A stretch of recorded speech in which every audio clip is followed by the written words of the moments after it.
country's doing right now really well, but it's illegal, and you're not supposed to have it, and it's not supposed to be leaked. How bad Obamacare is, and it's the worst anybody's ever seen. It's a disaster. Obamacare is a disaster. If I had the greatest bill in the history of the world, they would not vote for us because they hate the Republicans, probably hate me. But Wiretap covers a lot of different things. I think you're going to find some very interesting items coming to the forefront over the next 2 weeks. Good evening and welcome to Tucker Carlson Tonight. We just sat down for an interview with President Donald Trump. This morning we boarded Air Force One with the president at Andrews Air Force Base outside D.C. and flew with him to Detroit, where he held a meeting with auto industry executives.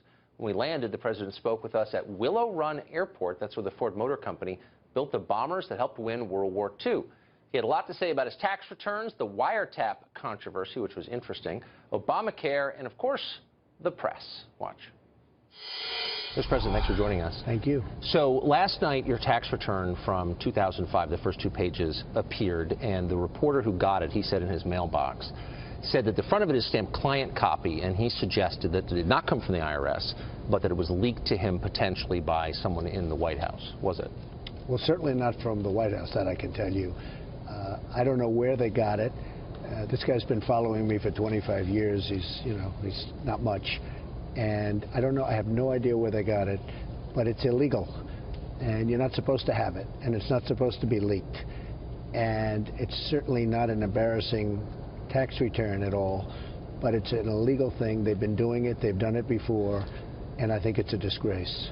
So it showed that you paid about a little less than 25% federal taxes on your income that year, which was more than a lot of people, but it's still less than the 40% that wage earners, people with no investments, would be paying.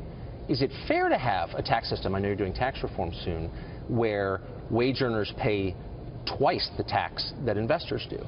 Well, I actually paid less than that, and it is not fair because the income was actually $250 million for the year. And if you notice, there was about $100 million in tax deductions and depreciation and various other charges. So actually the income was at the 250 level, and if you look at it, it's really a lower number, and no, I don't think it's fair. And I've been complaining about it for a long time because I don't care about me anymore. I care about the people out there. And, you know, me, I'm very satisfied. I'm not going to go back into building major buildings someday. I'm not going to be doing what I used to do and used to have a good time doing it. This is what I'm doing now, and I'm saving a lot of money. On the airplanes, I saved $725 million.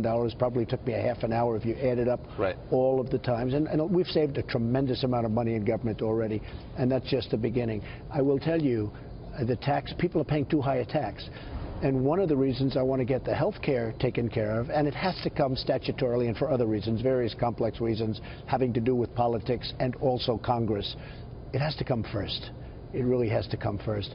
But one of the reasons I want to get it finished, ideally soon, is because I want to start on the taxes. People are paying too high, companies are paying too high, it's affecting our jobs, it's affecting a lot of things. Now, with that being said, the country's doing right now really well. The level of optimism is up, highest it's been in 15 years. You see the kind of numbers coming out. It's amazing, the enthusiasm. I saw it this morning on Fox and Friends. I like that group of 3 people.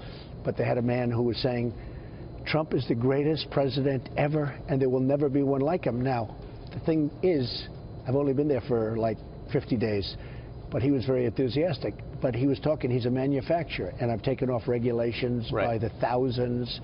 And we're just starting. We're just starting. So there's great optimism about the economy, but we have to get the taxes reduced. But you want to start, and you can imagine a system where I think federal top is a little less than 40%. Obviously, taxes at the top on capital are 20, but you'd like to see them at parity. Oh, it's going to go. Well, it's going to go. First of all, it's going to go way down for the middle class. It's going to go way down for business. Right.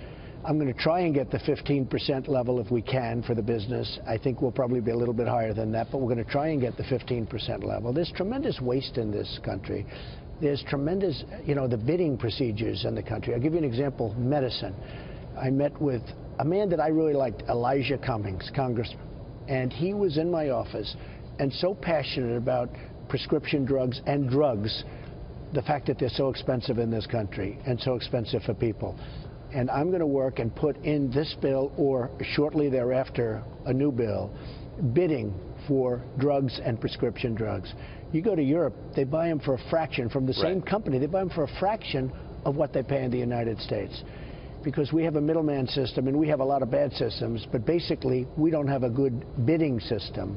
And we're going to get drug prices so far lower than they are now, your head will spin. So you said in a subsequent bill, let's talk about this bill. So it's been 7 years since Obamacare passed, and Republicans have said the whole time, we're going to get rid of it, yeah, and we're going to give you something better. Are you satisfied that the bill we're now looking at, that Paul Ryan is pushing, is the best that Republicans could do after 7 years of thinking about it? I think we're going to have negotiation, but you have to understand, we only have 52. We only have 2 votes. We have a 2-vote margin. And you're always, you know, to get 52 people is very hard.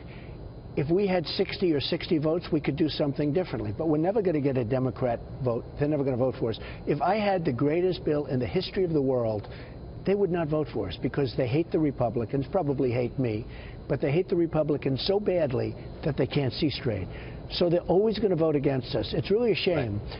Because, and that's one of the problems that we have when people come into my office about lowering drug prices, lowering other things. The Democrats are always going to vote against us. It's been simmering for years. The hatred has been there for years, not just with me. I mean, the hatred's been there for years. You know, when I was in Washington years ago, I'd come in and Republicans, they'd fight with the Democrats during the day, and then you'd see them after dinner at a restaurant and their families would be out. I mean, they got along. The hatred is so incredible. And honestly, it's been like that for a long time. It's been like that through the Obama years. It's been like that to a large extent through the Bush years. But if we had 60 votes, perhaps we'd do it a different way. But the only way you're going to get it passed is with Republican votes, because the Democrats, no matter how bad Obamacare is, and it's the worst anybody's ever seen, it's a disaster. Obamacare is a disaster. The premiums are going up at numbers at as high as 116%. And by the way, this year will be the worst year of all. And I said the other day, they criticized me. I said, look, Obama's gone, smart guy. He put things on. 17 is going to be the worst year because he's gone. He knew that was the year. I mean, you know, let him be out before it implodes. Obamacare is imploding. It's a disaster. And the Democrats know that.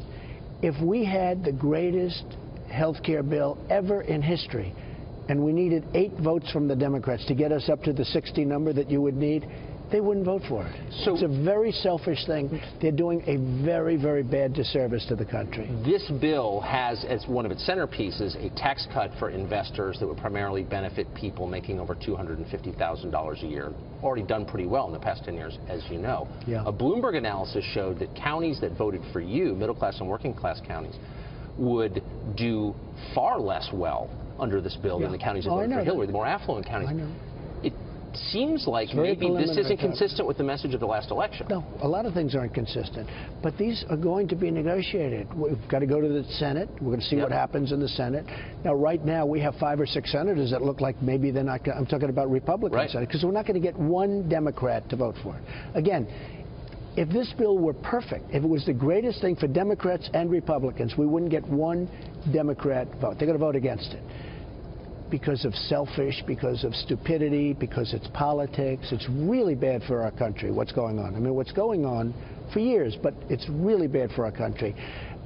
We will take care of our people, or I'm not signing it. Okay, just so you understand. This is very preliminary. That Paul Ryan, I mean, it doesn't seem like you agree on economics or foreign policy or social policy. Are you confident that you share enough in common that he's on board with your interests? I think he is on board with the American people. I do believe that strongly. I think he is on board with my presidency. I think he wants to make it very successful. I like him. We had our run-ins, as you probably have heard, initially. But I think he is very much on board. He wants to do the right thing. That I believe 100%. We're going to take care of the people. And by the way, if we're not going to take care of the people, I'm not signing anything. I'm not going to be doing it, just so you understand. Right. I'm in a little way, I'm an arbitrator. We have the conservatives. We have the more liberal side of the Republican Party. We have the left. We have the right within the Republicans themselves. You've got a lot of fighting going on. We have no Democrats. Again, no matter what we do, we're never going to get a Democrat. Maybe we'll get one along the way. Right. Now, if we could get, and the one thing they don't add is Phase 3, because Phase 3 makes a lot of things very good. But if we could get some Democrat vote, we could change the bill. We could have we could have a repeal, which really essentially we have anyway, but we could have a specific repeal. but we're not going to get any Democrats. No matter what we do, it doesn't matter what we do, we're not going to get. For phase 3, we're going to get some Democrats, I believe. Because phase 3, there'll be incentives added, and there's so many good things, including that's where I'm going to put the bidding for medicine. I'm going to put that, I want them to put that in phase 3. Phase 3 is a part of it. You have phase 1, which you know about. Yeah. You have phase 2, which is really not a phase. That's where our secretary, who is a terrific guy, by the way, Tom Price, is going to sign away. He's going to sign his heart away, and he's going to get rid of those horrible things that have been signed over the years. And then phase 3, a lot of the goodies are added in, and we're going to add now in medicine. We think we're going to be able to do that, or I'm going to have a separate bill for the bidding of medicine. We're going to bring the cost of medicine way down, prescription drugs and drugs. So on March 4th, 6:35 in the morning, you're down in Florida, and you tweet, "The former administration wiretapped me, surveilled me at Trump Tower during the last election." How did you find out? You said, "I just found out." How did you learn that? I've been reading about things. I read in, I think it was January 20th, a New York Times article where they were talking about wiretapping. There was an article, I think they used that exact term. I read other things. I watched your friend Bret Baier the day previous, where he was talking about certain very complex sets of things happening and wiretapping. I said, wait a minute, there's a lot of wiretapping being talked about. I've been seeing a lot of things. Now, for the most part, I'm not going to discuss it because we have it before the committee, and we will be submitting things before the committee very soon. That hasn't been submitted as of yet. But it's potentially a very serious situation. So 51,000 people retweeted that. So a lot of people thought that was plausible. They believe you. You're the president. Yeah. You're in charge of the agencies. Every intelligence agency reports to you. Why not immediately go to them and gather evidence to support that? Because I don't want to do anything that's going to violate any strength of an agency. You know, we have enough problems. And by the way, with the CIA, I just want people to know, the CIA was hacked and a lot of things taken. That was during the Obama years. That was not during us. That was during the Obama situation. Mike Pompeo is there now doing a fantastic job. But we will be submitting certain things, and I will be perhaps speaking about this next week. But it's right now before the committee, and I think I want to leave it there. I have a lot of confidence in the committee. Why not wait to tweet about it until you can prove it? Don't you devalue your words when you can't provide evidence? Because the New York Times wrote about it. You know, not that I respect the New York Times. I call it the failing New York Times. But they did write on January 20th using the word wiretap. Other people have come out with right, but you're the president. You have the ability to gather all the evidence you want. I do, but I think that, frankly, we have a lot right now. And I think if you watch... If you watched the Bret Baier and what he was saying and what he was talking about and how he mentioned the word wiretap, you would feel very confident that you could mention the name. He mentioned it, and other people have mentioned it. But if you take a look at some of the things written about wiretapping and eavesdropping, and don't forget, when I say wiretap, those words were in quotes. That really covers, because wiretapping is pretty old-fashioned stuff, but that really covers surveillance and many other things. And nobody ever talks about the fact that it was in quotes, but that's a very important thing. But wiretap covers a lot of different things. I think you're going to find some very interesting items coming to the forefront over the next 2 weeks.